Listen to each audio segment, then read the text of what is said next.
নমস্কার বন্ধুরা, আমি কমলিকা। আজ আমি আপনাদের কাছে একটি কবিতা আবৃত্তি করে শোনাব। কবি শঙ্খচূড়ের লেখা ৩-১-২০২৫। ভদ্রলোক।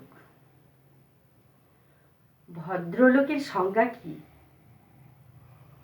অর্থ যার আছে তিনিই কি ভদ্রলোক?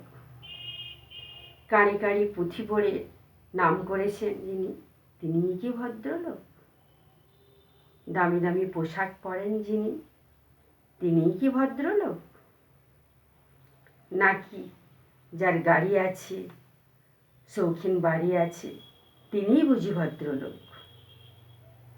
সমাজের ব্যাখ্যা ভিন্ন লোকের কাছে ভিন্ন রকম। চুলচেরা সূক্ষ্ম বিচার করবে এমন কে আছে?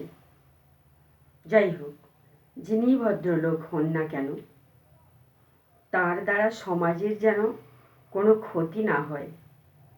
ভদ্রলোক যিনি যাই হন না কেন, শেষ কথা তিনি তো দুপেয়ে মানুষ। আজ হাওয়াতে ছাড়লেম তোমাদের কাছে ভদ্রলোকের সংজ্ঞাটা। নমস্কার।